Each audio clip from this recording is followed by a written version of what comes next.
How's it going? It is I, Derpy Smiler here, coming at you with another Super Smash Bros. Discussion video. This one's going to be a little longer than my last one. The last one was just to quickly go over the Luminary and Banjo Kazooie reveal.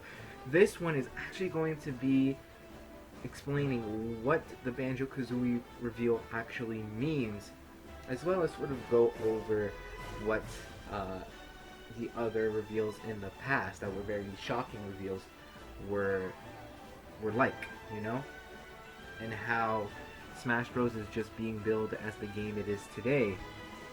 So without further ado, we're gonna start with Banjo Kazooie. And honestly, guys, if you guys are not hyped for Banjo Kazooie, I don't know what's wrong with you. They were gaming giants back in the Nintendo 64 days. Rare was not really a company owned by anyone. Nintendo had the chance to buy them. Sadly, they did not, and Xbox came over and was like, hey, we're gonna buy you out. And that's why Rare and their properties ended up going to Xbox. The properties, though, that they left behind were Donkey Kong, because they were helping with Donkey Kong games. So all the Donkey Kong characters were practically left behind, and then all the other Rare characters left with Xbox. So with that said, honestly, the fact that Banjo and Kazooie are back after, let's see, I think their last appearance just ever on any game was in 2008 with Banjo Nuts and Bolts, right? I know that they were in a racing game for Sonic. I don't know when that came out, so let me know in the comments below. But let's say mainline game, and that was their last mainline game in 2008. So it's been over 10 years since we've last seen Banjo and Kazooie in any action at all. And so it's really nice to see that they are finally back, that they are in Smash, where they belong. You know, fighting against Mario and Donkey Kong, you know, fighting the Inklings Nest. They were supposed to be in Smash Bros.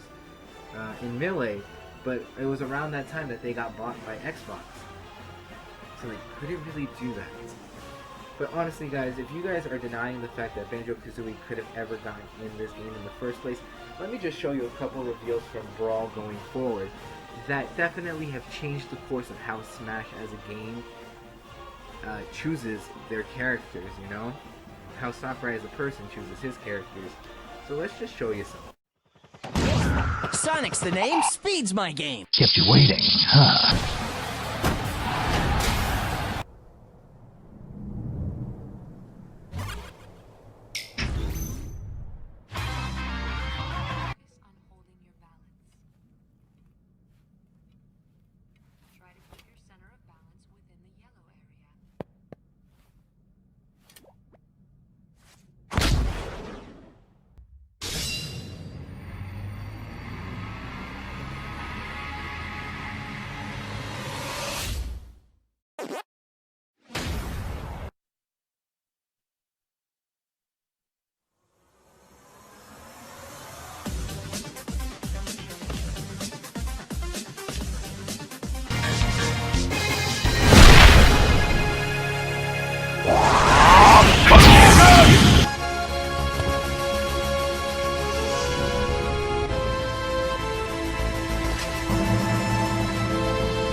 Must have missed one.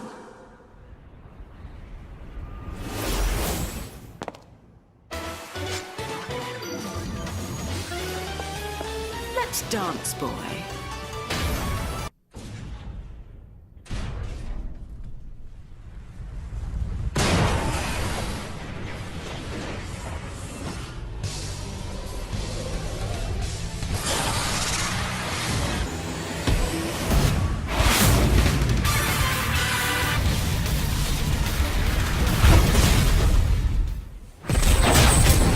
Be gone! You don't belong in this world, monster!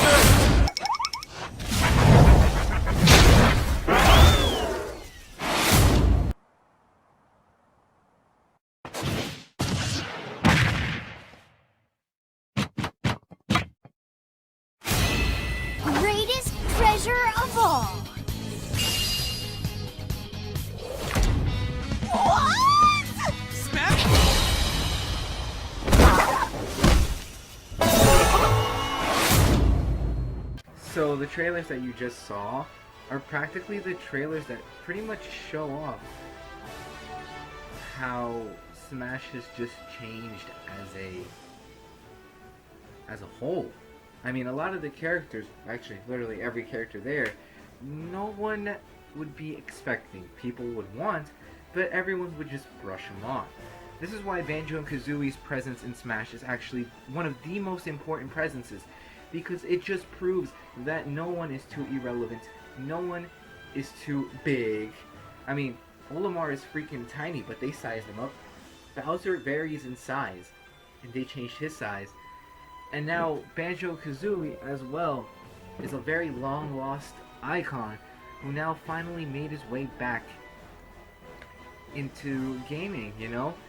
And honestly, it's good that they have him now. If they want to bring Ukulele in, maybe like the next Smash Bros, I'd be fine with that. As long as Banjo Kazooie made it in first, I'd be fine. But honestly, this is amazing. You know, we wanted Banjo Kazooie for a very long time. He's finally here, and his presence will always be one of the most important presences in Nintendo's history. You know, I think at this point, you know, even Sakurai said it himself. You know, this game is a celebration of video games as a whole. You know, it's no longer a celebration of just Nintendo characters and then people who appeared on Nintendo consoles. You know, characters that appeared on Nintendo consoles who weren't Nintendo.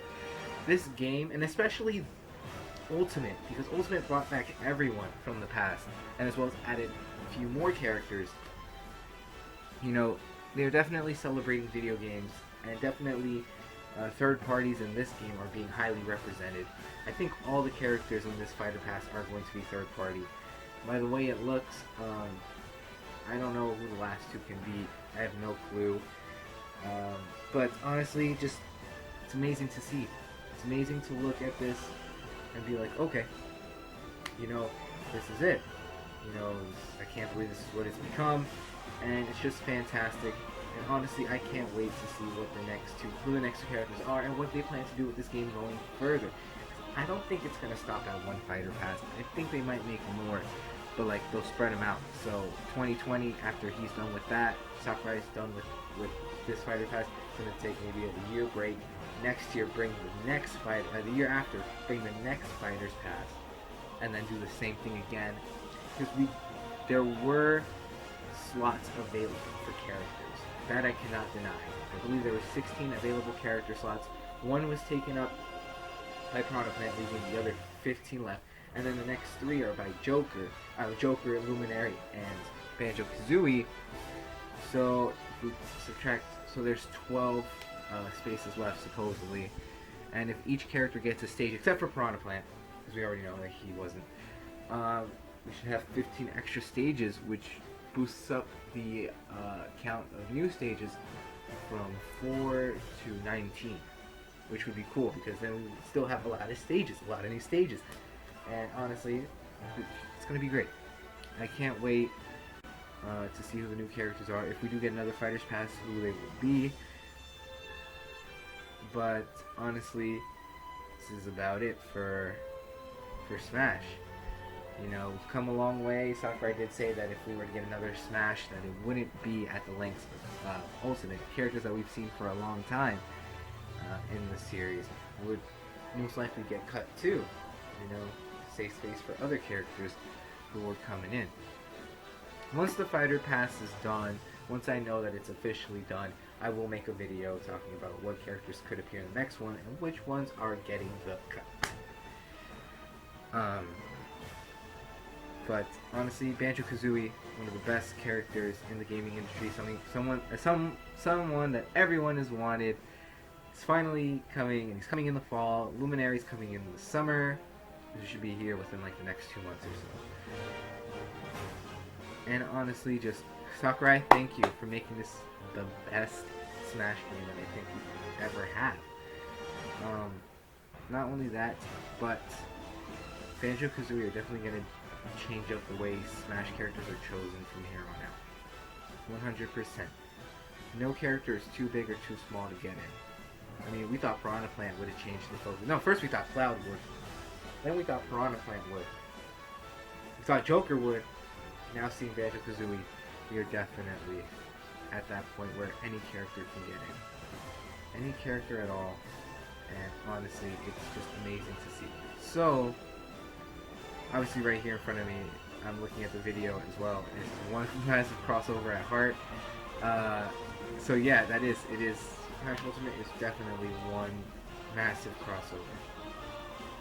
One of the biggest and one of the best crossovers out there. With that being said, hopefully you guys enjoyed the video.